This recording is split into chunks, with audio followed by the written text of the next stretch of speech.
Somnath trust के विश्वस्त श्री लाल कृष्ण आडवाणी जी, माननीय मुख्यमंत्री श्री विजय रूपाणी जी, भारत सरकार के पर्यटन राज्य मंत्री श्री श्रीपद यसो नायक जी, गुजरात के पर्यटन मंत्री श्री जवाहर चावड़ा जी, गुजरात के उप मुख्यमंत्री श्री नितिन भाई पटेल जी, गुजरात के पर्यटन राज्य मंत्री श्री वसंत भाई आयर जी, जूनागढ़ के सांसद श्री राजेश भाई चुडासमा जी, सोमनाथ ट्रस्ट के विश्वस्त श्री हर्षवर्धन नेवटिया जी और उसी ट्रस्ट के सचिव श्री पी.के. लाहिरी जी एवं आज की सभा में उपस्थित अन्य गण्यमान्य व्यक्ति, आप सभी लोगों का हार्दिक स्वागत है। हम आज इस अवसर पर इकट्ठे हुए हैं क्योंकि सम्माननीय प्रधानमंत्री जी के कर कमलों से श्री सोमनाथ जी मंदिर परिसर के कुछ घटकों का उद्घाटन अथवा शिलान्यास होना है। श्री सोमनाथ जी के लिए किसी परिचय की आवश्यकता नहीं है। सैकड़ों वर्षों से संघर्ष और स्वाभिमान के प्रतीक इस वैभवशाली मंदिर ने हम सभी को गौरवान्वित किया है। हर पल हमें स्मरण होता है कि प्रतिकूल परिस्थितियों के होने पर भी सत्य और आध्यात्मिकता की आस्था और गरिमा हमेशा बनी रहती है। अब मैं इस परियोजना के उन घटकों का विवरण देने जा रहा हूं जिनका हमारे सम्माननीय प्रधानमंत्री जी उद्घाटन अथवा आज शिलान्यास करेंगे। इसमें केंद्र सरकार की प्रसाद परियोजना के अंतर्गत निर्मित समुद्र दर्शन पथ और सोमनाथ प्रदर्शनी गैलरी का समावेश है, जिसमें गुजरात सरकार के साथ हमें सहकार्य मिला है। इसके अलावा श्री सोमनाथ ट्रस्ट के सौजन्य द्वारा जूना सोमनाथ मंदिर परिसर का विकास तथा पार्वती माता मंदिर का शिलान्यास भी आज होना है और इस मंदिर का निर्माण निजी दान के माध्यम से होगा। इस समारोह का प्रारंभ हम प्रार्थना से करेंगे। इनमें श्री गणेश वंदना, भद्र सूक्त के कुछ वेद मंत्र, शिव महिमा स्तोत्र के कुछ श्लोक एवं विश्व कल्याण के लिए प्रार्थना सम्मिलित है।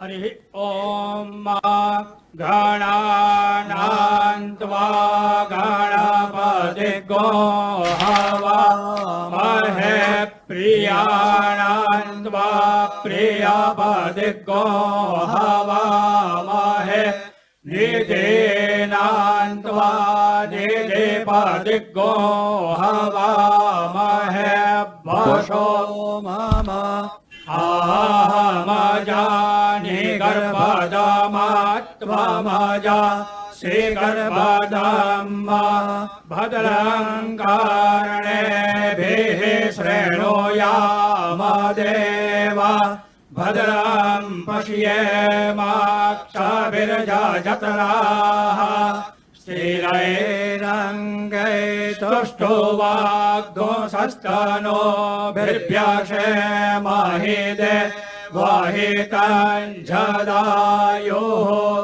शतमेन्नो शरदो अन्ति देव जतरानश्चकराजरशन्तनो नाम उत्तरासो जत्रा पितरो भवन्ति मानो मध्यारेखता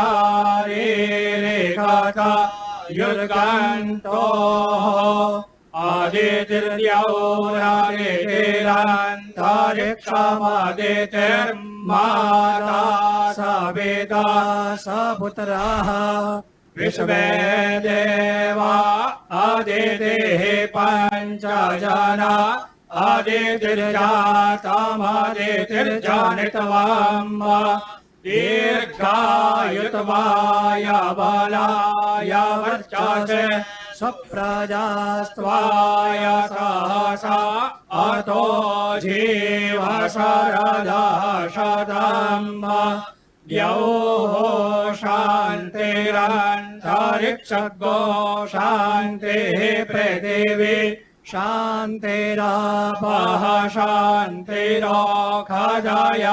शान्तिः वनस्पतयः शान्तिर्विश्वे देवाः शान्तिर्ब्रह्म शान्तिः सर्वज्ञो शान्तिः शान्तिरेव शान्तिः सामा शान्तिरेधि जतो यतः समीहसे ततो नो अभयं कुरु शन्नः कुरु प्रजाभ्यो भयं नः पशुभ्यः विश्वानि देव सवितर्दुरितानि परासुव जतभद्रन्तन्न आसुव नमः शम्भवाय च मयो भवाय च नमः शङ्कराय च मयस्कराय च नमः शिवाय च शिवतराय च नमो ज्येष्ठाय प्रियधवधवेष्ठाय च नमो नमः क्षोदेष्ठाय स्मरहर महेष्ठाय च नमः नमो वर्षेष्ठाय त्रिनयनयवेष्ठाय च नमो नमः सर्वस्मै ते तदिदमिति सर्वाय च नमः असितगिरिसमस्यात् तज्जलं सिन्धुपात्रे सुरतरुवर्षाखा लेखनी पत्रमुर्वे लिखति यदि गृहीत्वा शारदा सर्वकालं तदपि तव गुणानां विसभारं न याते इत्येषा वाङ्मये पूजा श्रीमच्छङ्करपादयोः अर्पिता तेन देवेश प्रीयतां मे सदा शिवः सर्वेऽत्र सुखिनः सन्तु सर्वे सन्तु निरामया सर्वे भद्राणि पश्यन्तु मा कश्चित् दुःखभाग् भवेत् ओम श्री सोमनाथ महादेव की जय। धन्यवाद। अब मैं माननीय मुख्यमंत्री श्री विजय रूपाणी जी से अनुरोध करता हूं कि वे इस अवसर पर अपने विचार साझा करें।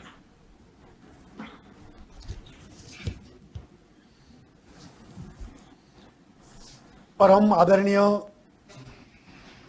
लोकप्रिय प्रधानमंत्री श्री नरेंद्र भाई मोदी जी, आदरणीय केंद्रीय गृह मंत्री श्री अमित भाई शाह जी, हमारे गुजरात के साथी मंत्री श्री जवाहर भाई चावड़ा, जिला पंचायत के अध्यक्षा श्रीमती रामीबेन और सोमनाथ ट्रस्ट के ट्रस्टीगण के सदस्य श्री प्रवीण भाई लहरी और श्री जेडी परमार जी, उपस्थित भाई और बहनों, मैं गुजरात की जनता, राज्य सरकार और श्री सोमनाथ ट्रस्ट की ओर से प्रधानमंत्री श्री और गृह मंत्री जी का और आदरणीय अडवाणी जी का मैं स्वागत करता हूं।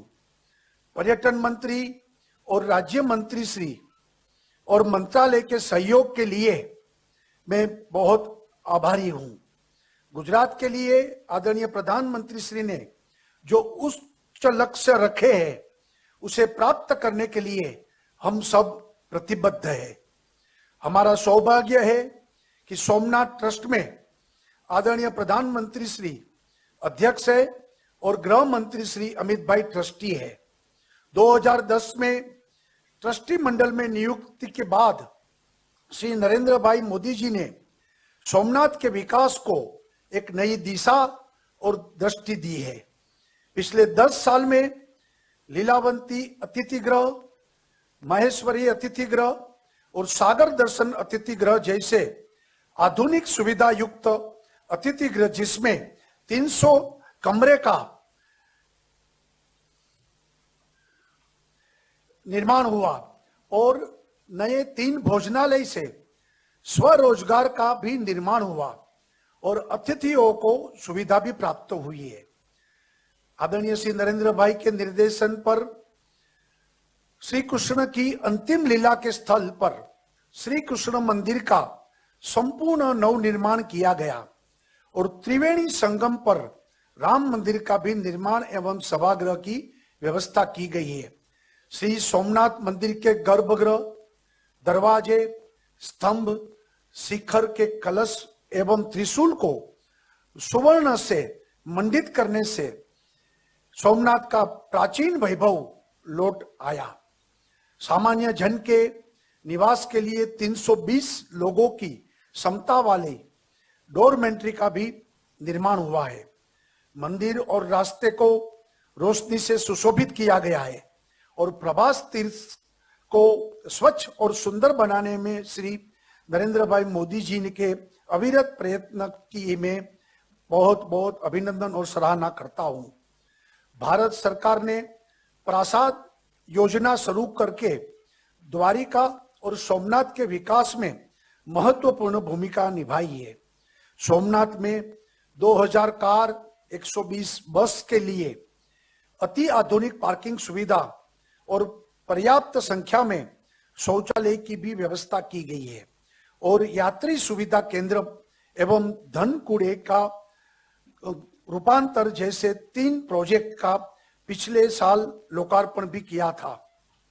आज प्रसाद योजना का सबसे सुंदर प्रोमोनेड समुद्र दर्शन पथ का लोकार्पण आदरणीय प्रधानमंत्री श्री करेंगे तथा प्रभास तीर्थ की शोभा और बढ़ेगी। सोमनाथ मंदिर के परिसर में माता पार्वती जी का एक बड़ा मंदिर का निर्माण होने से कई श्रद्धावान भक्तों को आनंद और संतोष मिलेगा। प्राचीन मातोश्री अहल्याबाई होलकर निर्मित जूना सोमनाथ मंदिर के परिसर का भी निर्माण होने से भगवान के सन्मुख प्रवेश करके भक्तों को आनंददायक अनुभव होगा। मंदिर शिल्प कार्य और रचना के बारे में कायमी प्रदर्शन द्वारा प्राचीन मंदिर निर्माण के बारे में अच्छी माहिती मिलेगी। यह 4 परियोजना का खर्च 80 करोड़ से ज्यादा है। मुझे यह जानकारी देखते हुए खुशी हो रही है कि राज्य सरकार की ओर से पीने का पानी, सोलर पावर एवं सीसीटीवी कैमरा सिस्टम के लिए 26 करोड़ की लागत से कई काम पिछले 5 साल में किए गए हैं। यात्रा धाम में स्वच्छता अभियान की शुरुआत सोमनाथ से ही की गई थी। पिछले 5 साल में 6 करोड़ का खर्च करके देश के स्वच्छ मंदिरों की सूची में सोमनाथ का नाम शामिल हो सका। हर महीने 6 करोड़ से अधिक मुलाकातियों को के साथ सोशल मीडिया में डिजिटल दर्शन में सोमनाथ मंदिर सबसे आगे है। कोविड और साइक्लोन के समय में भी सोमनाथ ट्रस्ट के लोगों की सुविधा और मदद देने में उल्लेखनीय कार्य किया है। कौशल्य निर्माण कार्य में अभी तक 2000 से ज्यादा युवा युवती को स्वरोजगार में स्थापित किया है। सोमनाथ ट्रस्ट की सेवा की प्रवृत्तियों से गिर सोमनाथ जिले में लोगों को बहुत लाभ हुआ है। आदरणीय प्रधानमंत्री जी को मैं विश्वास दिलाता हूं कि राष्ट्र के प्रथम ज्योतिर्लिंग सोमनाथ प्रभास तीर्थ के विकास में राज्य सरकार उनके सपने को साकार करने में सदैव परिश्रम और सहयोग करेगा। यह कार्यक्रम में अपना अमूल्य समय देने के लिए मैं गुजरात की जनता की ओर से आदरणीय प्रधानमंत्री जी का आभारी हूं। केंद्रीय गृह मंत्री जी अमित भाई शाह सोमनाथ जी के अनन्य भक्त है और प्रधानमंत्री जी के मार्गदर्शन से इस क्षेत्र के विकास के लिए अविरत कार्यरत है। सोमनाथ मंदिर का नवनिर्माण हमारे देश के लौह पुरुष सरदार वल्लभ भाई पटेल के दृढ़ संकल्प से शुरू हुआ और आज हमारे गुजरात के सर्वाधिक सक्षम और भारत के लोकप्रिय प्रधानमंत्री श्री नरेंद्र भाई मोदी की अध्यक्षता में सरदार साहब का स्वप्न साकार हो रहा है और उससे भी आगे बढ़कर ये प्राचीन तीर्थ की गरिमा आसमान को छू रही है।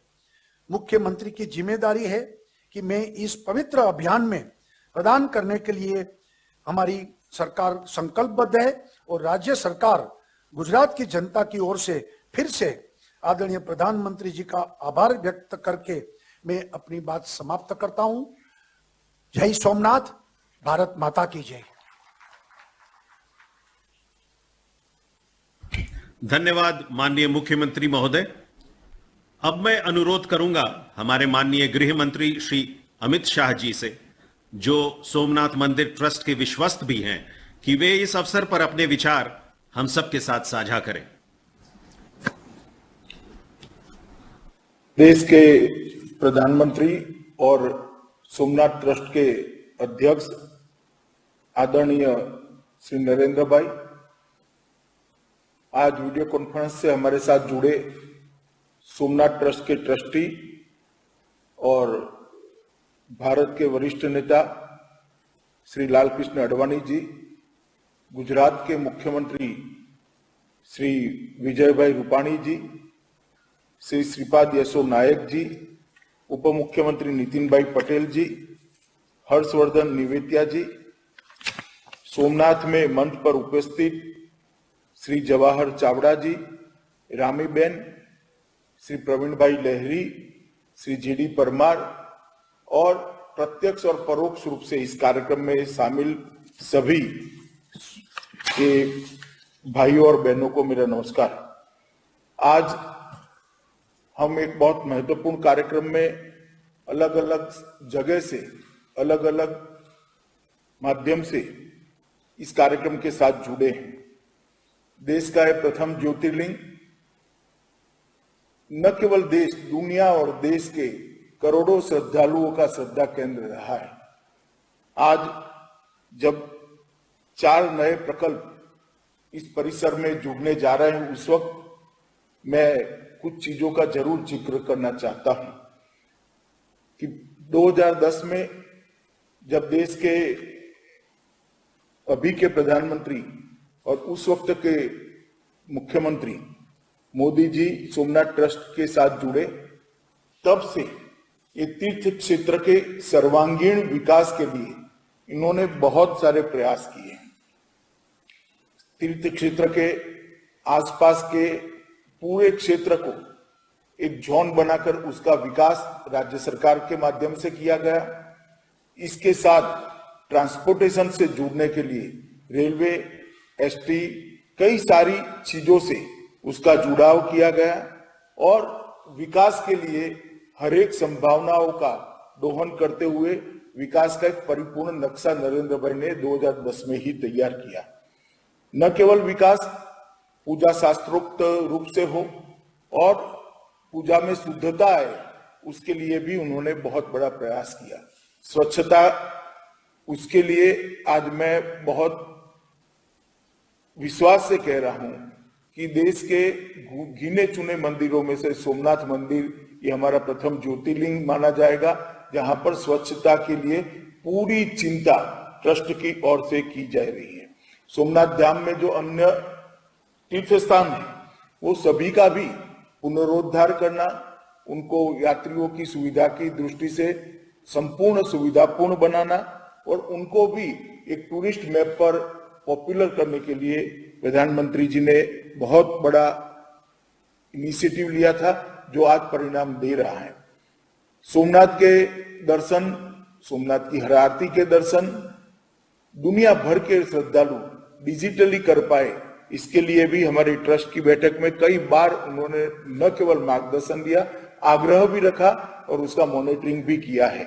इसका परिणाम है आज सबसे ज्यादा देखने वाले, डिजिटली देखने वाले आरती में सोमनाथ का नंबर अग्रिम स्थान पर है।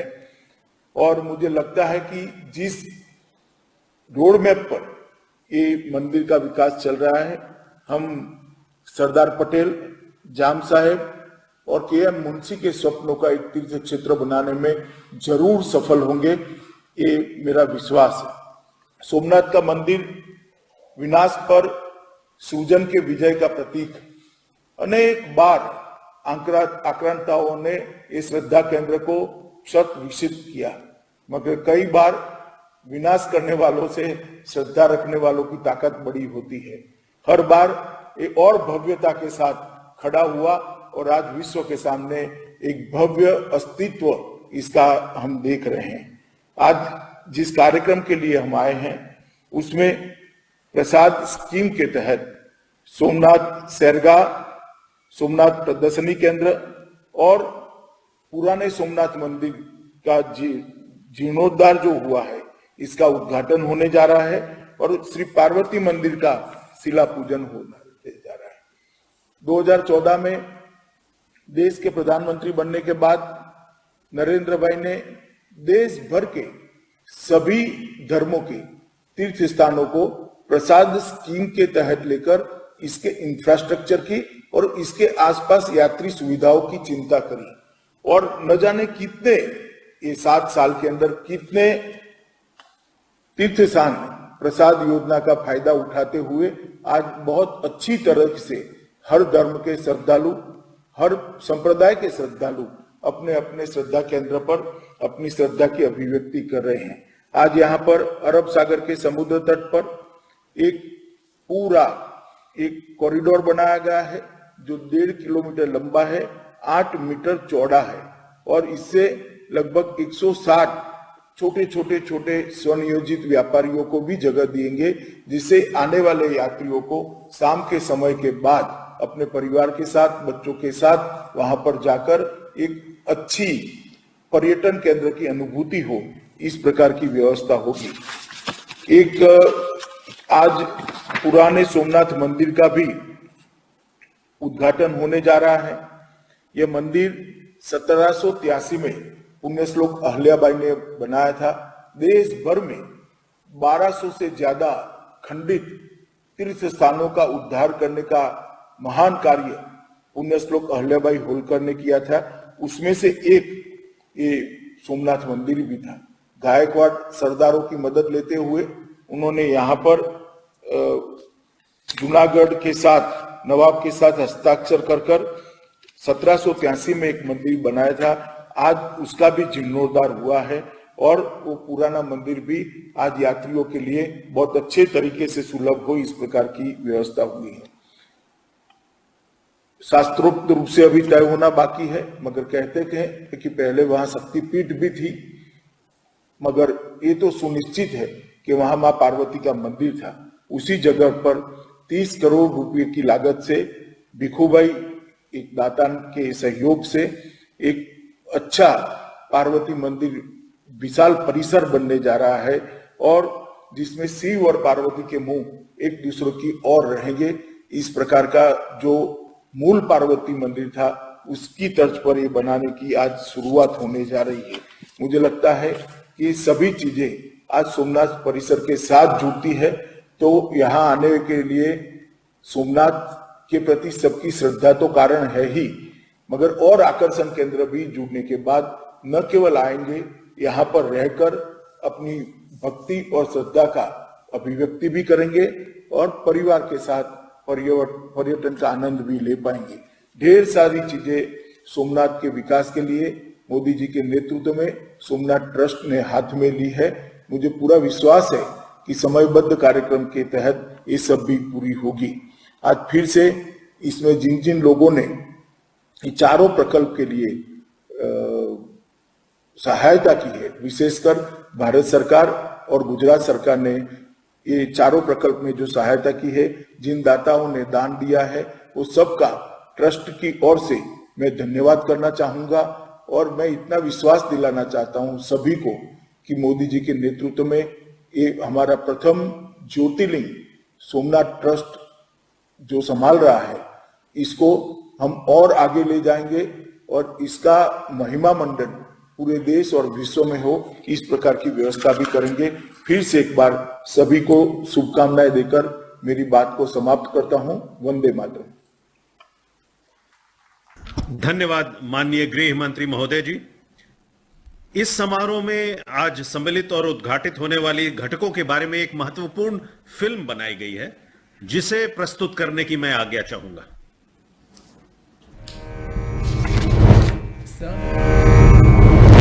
समुद्र तीरे शशिना प्रतिष्ठितं प्रभास तीर्थे परमं पवित्रं ज्योतिर्मयं गुर्जर भूमि रत्नं तं सोमनाथं सततं नमामि। सोम यानी कि चंद्र ने जिनकी स्थापना प्रभास के समुद्र तट पर की है, वह विश्व का सर्वप्रथम ज्योतिर्लिंग सोमनाथ। महादेव शिव शंकर की अनुपम शक्ति का स्रोत सोमनाथ मंदिर कितने आक्रमणों के बावजूद टस से मस न हुआ। गुजरात के पुत्र श्री सरदार वल्लभ भाई पटेल के प्रयासों से श्री सोमनाथ मंदिर का नवनिर्माण हुआ। हमारे देश के माननीय प्रधानमंत्री श्री नरेंद्र मोदी जी ने बतौर ट्रस्टी व अध्यक्ष पिछले 10 वर्षों में सोमनाथ के विकास को नई दिशा दिखाई। उनके नेतृत्व में मंदिर के गर्भगृह व शिखर के कलश को स्वर्ण मंडित और लाइट एंड साउंड से मंदिर को रोशन किया गया। विविध अतिथि भवन में यात्रियों को विश्व स्तरीय सुविधा दिलाई एवं राम मंदिर निर्माण व भालका तीर्थ का नव निर्माण कर आज सोमनाथ के माहौल को ऐसा बनाया है कि यहां आने वाले यात्रियों की संख्या में 5 गुनी वृद्धि हुई।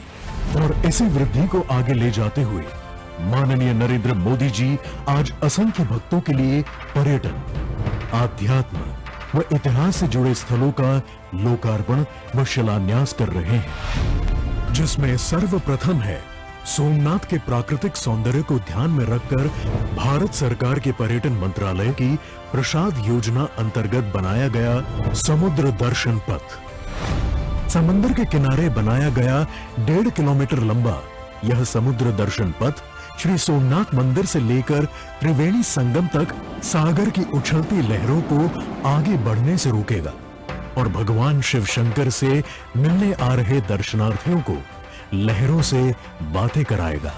पब्लिक एड्रेस सिस्टम व सीसीटीवी सुरक्षा से सुसज्जित यह वॉकवे दर्शनार्थियों को सुरक्षित और सलामत रखेगा।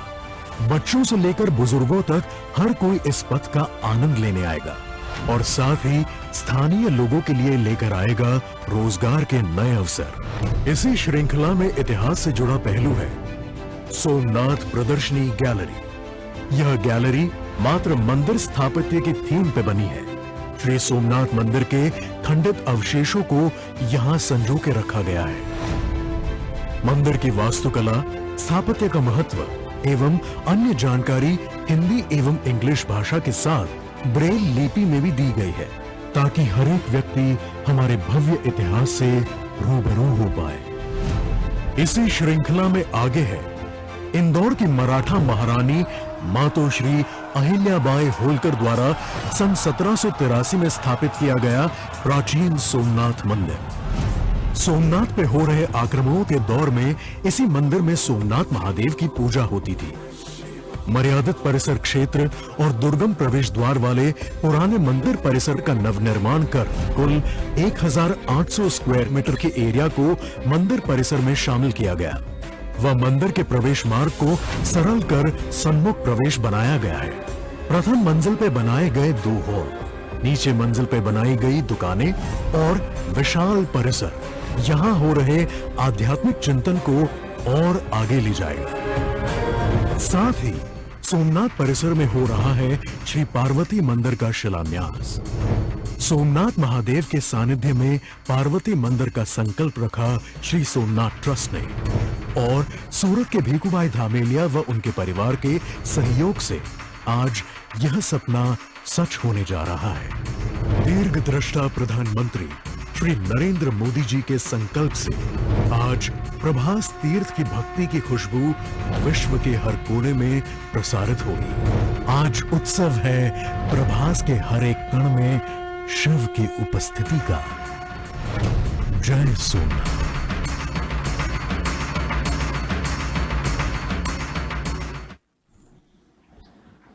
अब वह शुभ मुहूर्त आ गया है जिसके आगमन के लिए हम सभी बहुत समय से प्रतीक्षारत हैं। मैं अनुरोध करूंगा हमारे सम्माननीय प्रधानमंत्री महोदय से कि वे आज के उत्सव को साकार करें और रिमोट के द्वारा विभिन्न घटकों के लोकार्पण अथवा शिलान्यास का कार्यक्रम संपन्न करें।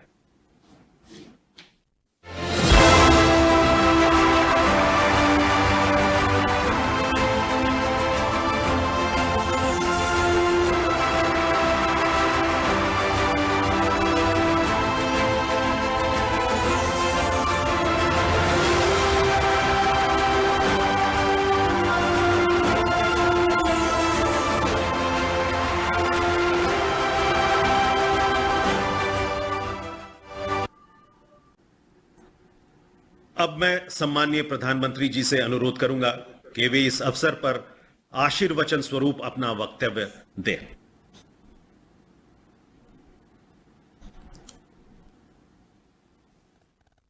जय सोमनाथ।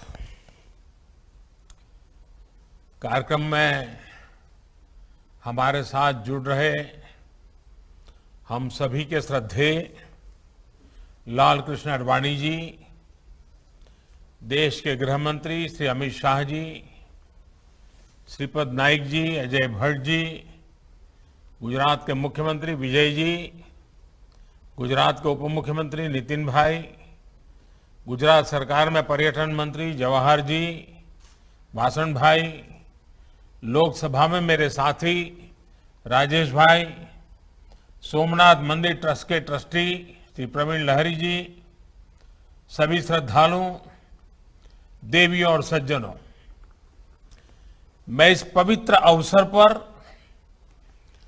वीडियो कॉन्फ्रेंस के जरिए जुड़ रहा हूं, लेकिन मन से मैं स्वयं को भगवान श्री सोमनाथ के चरणों में ही अनुभव कर रहा हूं। मेरा सौभाग्य है कि सोमनाथ मंदिर ट्रस्ट के अध्यक्ष के रूप में मुझे इस पुण्य स्थान की सेवा का अवसर मिलता रहा है। आज एक बार फिर हम सब इस पवित्र तीर्थ के कायाकल्प के साक्षी बन रहे हैं। आज मुझे समुद्र दर्शन पथ, सोमनाथ प्रदर्शन गैलरी और जीर्णोद्धार के बाद नए स्वरूप में जूना सोमनाथ मंदिर के लोकार्पण का सौभाग्य मिला है। साथ ही आज पार्वती माता मंदिर का शिलान्यास भी हुआ है। इतना पुनीत संयोग और साथ में सावन का पवित्र महीना, मैं मानता हूं ये हम सबके लिए भगवान सोमनाथ जी के आशीर्वाद की ही सिद्धि है। मैं इस अवसर पर आप सभी को, ट्रस्ट के सभी सदस्यों को और देश विदेश में भगवान सोमनाथ जी के करोड़ों भक्तों को बधाई देता हूं। विशेष रूप से आज मैं लौह पुरुष सरदार वल्लभ भाई पटेल जी के चरणों में भी नमन करता हूं, जिन्होंने भारत के प्राचीन गौरव को पुनर्जीवित करने की इच्छा शक्ति दिखाई। सरदार साहब सोमनाथ मंदिर को स्वतंत्र भारत की स्वतंत्र भावना से जुड़ा हुआ मानते थे।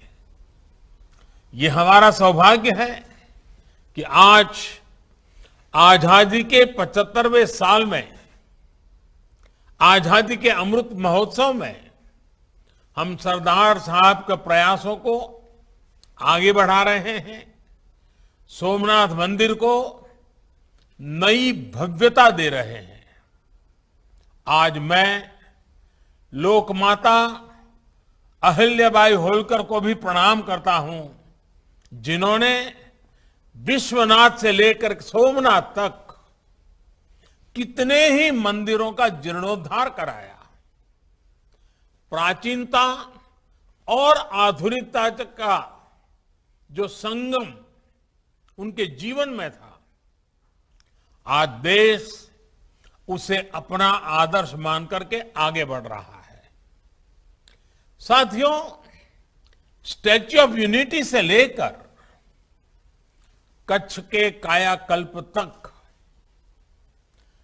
पर्यटन से जब आधुनिकता जुड़ती है तो कैसे परिणाम आते हैं, गुजरात ने इसे करीब से देखा है। ये हर कालखंड की मांग रही है कि हर धार्मिक पर्यटन की दिशा में भी नई संभावनाओं को तलाशें, लोकल अर्थव्यवस्था से तीर्थ यात्राओं का जो रिश्ता रहा है उसे और मजबूत करें। जैसे कि सोमनाथ मंदिर में अभी तक पूरे देश और दुनिया से श्रद्धालु दर्शन करने आते थे, लेकिन अब यहां समुद्र दर्शन पथ, प्रदर्शनी, पिलग्रिम प्लाजा और शॉपिंग कॉम्प्लेक्स भी पर्यटकों को आकर्षित करेंगे। अब यहां आने वाले श्रद्धालु जूना सोमनाथ मंदिर के भी आकर्षक स्वरूप का दर्शन करेंगे, नए पार्वती मंदिर का दर्शन करेंगे। इससे यहां नए अवसरों और नए रोजगार का भी सृजन होगा और स्थान की दिव्यता भी बढ़ेगी। यही नहीं, प्रोमनेड जैसे निर्माण से समुद्र के किनारे खड़े हमारे मंदिर की सुरक्षा भी बढ़ेगी। आज यहां सोमनाथ एग्जीबिशन गैलरी का लोकार्पण भी हुआ है। इससे हमारे युवाओं को, आने वाली पीढ़ी को उस इतिहास से जुड़ने का, हमारी आस्था को उसके प्राचीन स्वरूप में देखने का, उसे समझने का एक अवसर भी मिलेगा। साथियों, सोमनाथ तो सदियों से सदाशिव की भूमि रही है और हमारे यहां शास्त्रों में कहा गया है, शम करोति सह शंकरः, अर्थात जो कल्याण को, जो सिद्धि को प्रदान करे वो शिव है। ये शिव ही है जो विनाश में भी विकास का बीज अंकुरित करते हैं, संहार में भी सृजन को जन्म देते हैं। इसलिए शिव अविनाशी है, शिव अव्यक्त है और शिव अनादि है। और इसलिए तो शिव को अनादि योगी कहा गया है। इसलिए शिव में हमारी आस्था हमें समय की सीमाओं से परे हमारे अस्तित्व का बोध कराती है, हमें समय की चुनौतियों से जूझने की शक्ति देती है। और सोमनाथ का ये मंदिर हमारे इस आत्मविश्वास का एक प्रेरणा स्थल है। साथियों, आज दुनिया में कोई भी व्यक्ति इस भव्य संरचना को देखता है तो उसे केवल एक मंदिर ही नहीं दिखाई देता, उसे एक ऐसा अस्तित्व दिखाई देता है जो सैकड़ों हजारों सालों से प्रेरणा देता रहा है, जो मानवता के मूल्यों की घोषणा कर रहा है। एक ऐसा स्थल जिसे हजारों साल पहले हमारे ऋषियों ने प्रभास क्षेत्र यानी प्रकाश का, ज्ञान का क्षेत्र बताया था और जो आज भी पूरे विश्व के सामने ये आह्वान कर रहा है कि सत्य को असत्य से हराया नहीं जा सकता, आस्था को आतंक से कुचला नहीं जा सकता। इस मंदिर को सैकड़ों सालों के इतिहास में कितनी ही बार तोड़ा गया, यहां की मूर्तियों को खंडित किया गया, इसका अस्तित्व मिटाने की हर कोशिश की गई, लेकिन इसे जितनी भी बार गिराया गया वे उतनी ही बार उठ खड़ा हुआ। इसलिए भगवान सोमनाथ मंदिर आज भारत ही नहीं पूरे विश्व के लिए एक विश्वास है और एक आश्वासन भी है। जो तोड़ने वाली शक्तियां हैं, जो आतंक के बलबूते साम्राज्य खड़ा करने वाली सोच है, वो किसी कालखंड में कुछ समय के लिए भले हावी हो जाए, लेकिन उसका अस्तित्व कभी स्थायी नहीं होता। वो ज्यादा दिनों तक मानवता को दबाकर नहीं रख सकती। ये बात जितनी तब सही थी जब कुछ आतताई सोमनाथ को गिरा रहे थे, उतनी ही सही आज भी है जब विश्व ऐसी विचारधाराओं से आशंकित है।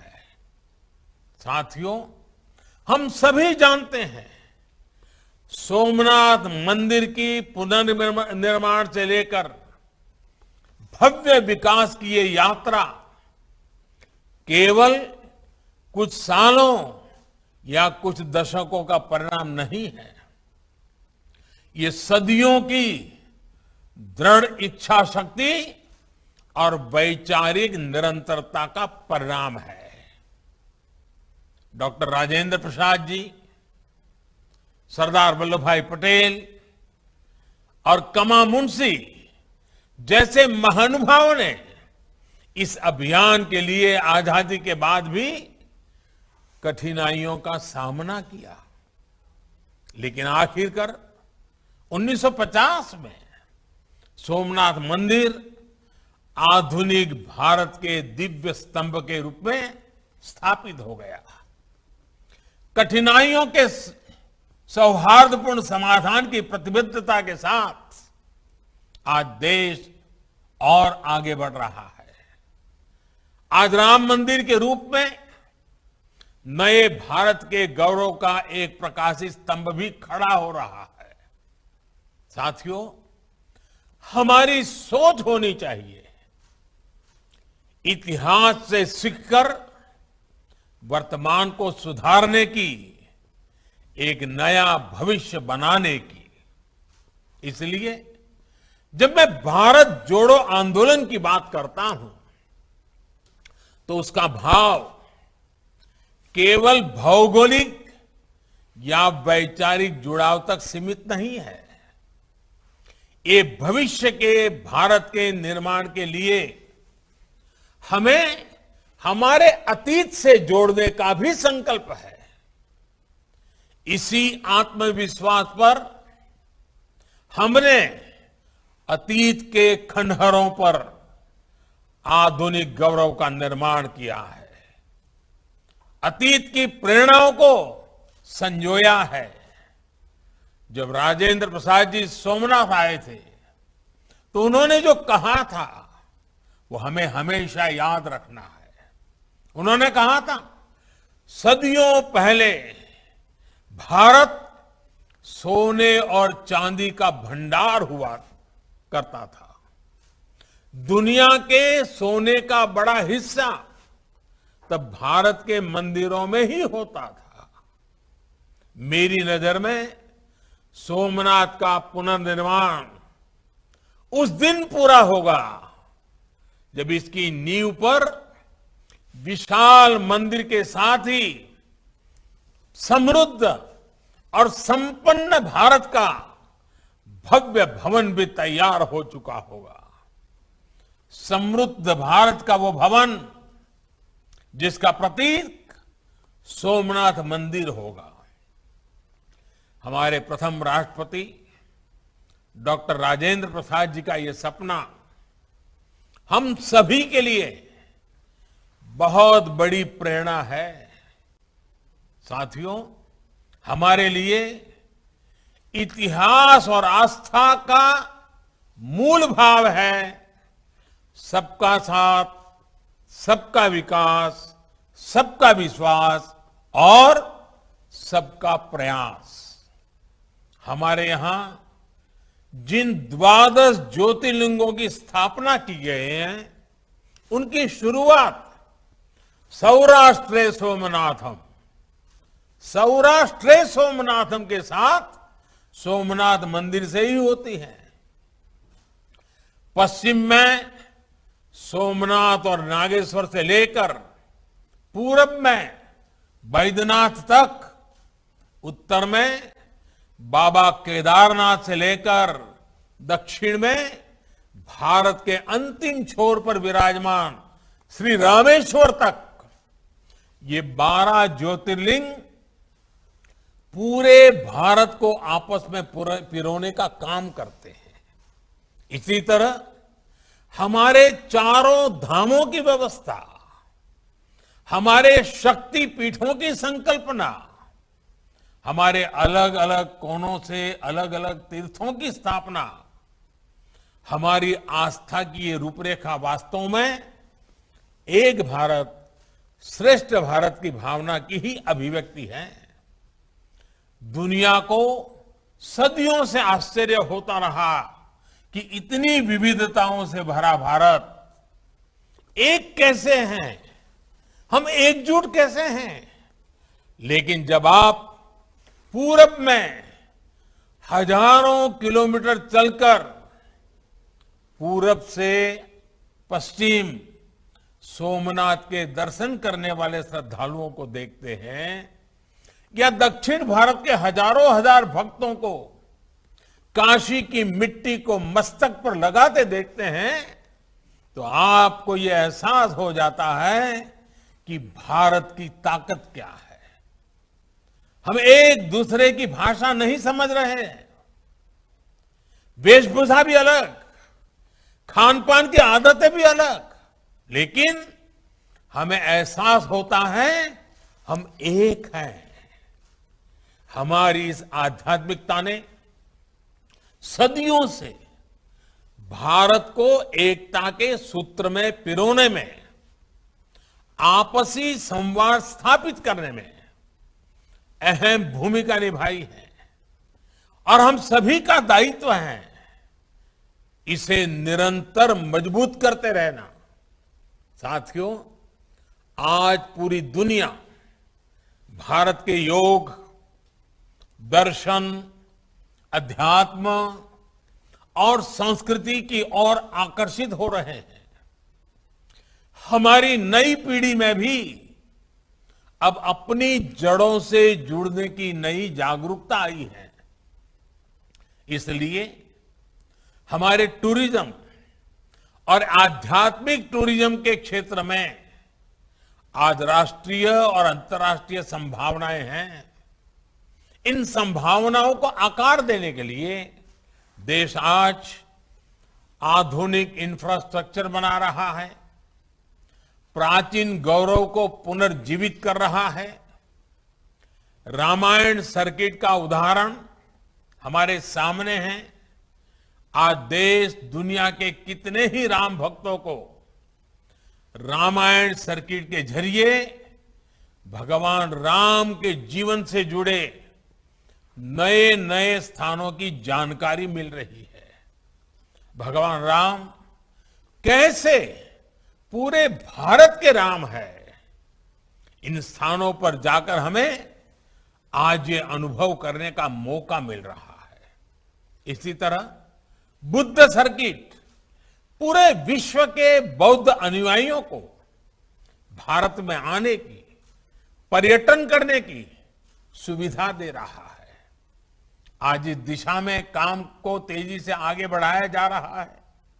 ऐसे ही हमारा पर्यटन मंत्रालय स्वदेश दर्शन स्कीम के तहत 15 अलग अलग थीम पर टूरिस्ट सर्किट्स को विकसित कर रहा है।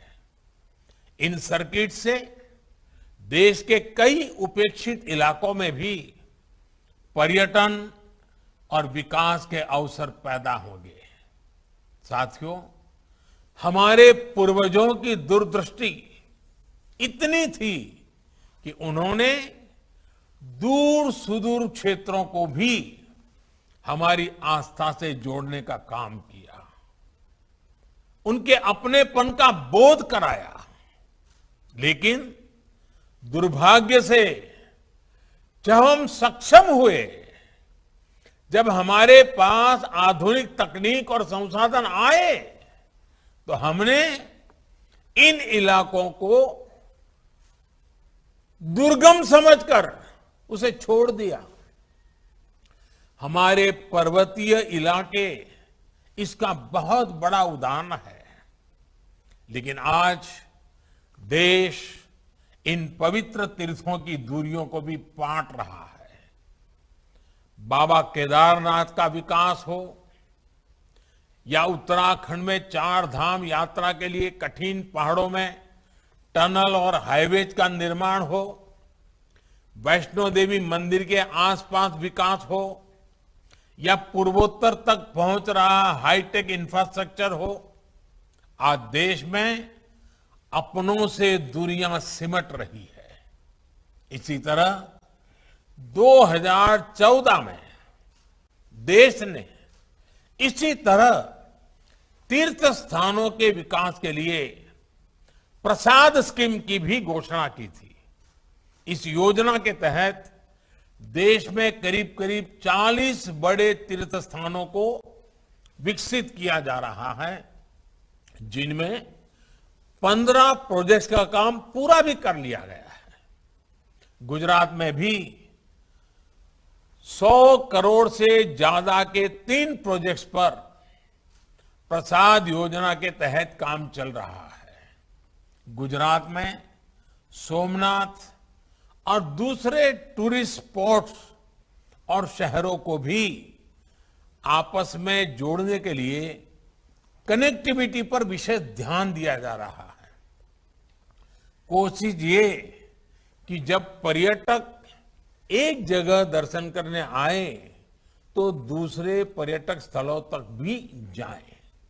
इसी तरह देश भर में 19 आइकॉनिक टूरिस्ट डेस्टिनेशन की पहचान कर आज उन्हें विकसित किया जा रहा है।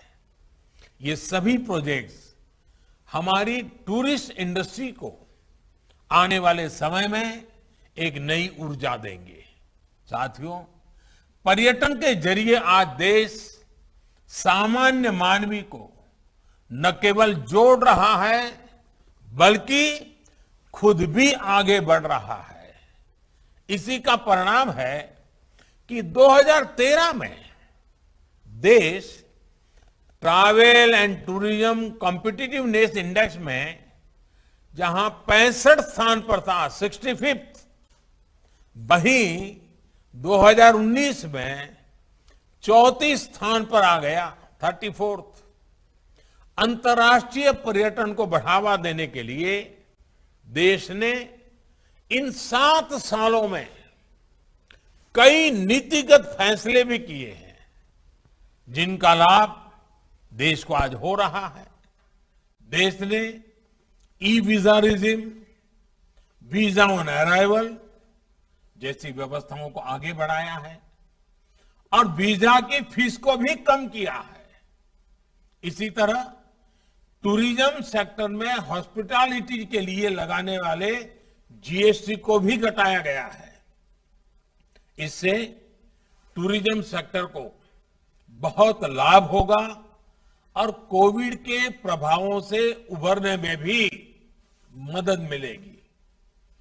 कई फैसले पर्यटकों के इंटरेस्ट को ध्यान में रखकर भी किए गए हैं, जैसे कि कई पर्यटक जब आते हैं तो उनका उत्साह एडवेंचर को लेकर भी होता है।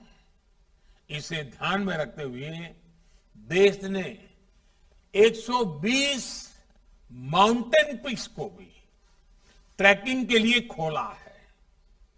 पर्यटकों को नई जगह पर असुविधा ना हो, नई जगहों की पूरी जानकारी मिले, इसके लिए भी प्रोग्राम चलाकर गाइड्स को ट्रेन किया जा रहा है। इससे बड़ी संख्या में रोजगार के अवसर भी बन रहे हैं। साथियों, हमारे देश की परंपराएं हमें कठिन समय से निकलकर तकलीफ को भूलकर आगे बढ़ने की प्रेरणा देती है। हमने देखा भी है, कोरोना के इस समय में पर्यटन लोगों के लिए उम्मीद की किरण है। इसलिए हमें अपने पर्यटन के स्वभाव और संस्कृति को लगातार विस्तार देना है, आगे बढ़ाना है और खुद भी आगे बढ़ना है। लेकिन साथ ही हमें ये भी ध्यान रखना है कि हम जरूरी सावधानियां, जरूरी बचाव का पूरा ख्याल रखें। मुझे विश्वास है इसी भावना के साथ देश आगे बढ़ता रहेगा और हमारी परंपराएं, हमारा गौरव आधुनिक भारत के निर्माण में हमें दिशा देती रहेगी। भगवान सोमनाथ का हम पर आशीर्वाद बना रहे, गरीब से गरीब का कल्याण करने के लिए हम में नई नई क्षमता, नई नई ऊर्जा प्राप्त होती रहे, ताकि सर्व के कल्याण के मार्ग को हम समर्पित भाव से सेवा करने के माध्यम से जन सामान्य के जीवन में बदलाव ला सके। इन्हीं शुभकामनाओं के साथ आप सभी को बहुत बहुत धन्यवाद। जय सोमनाथ। धन्यवाद आदरणीय प्रधानमंत्री महोदय।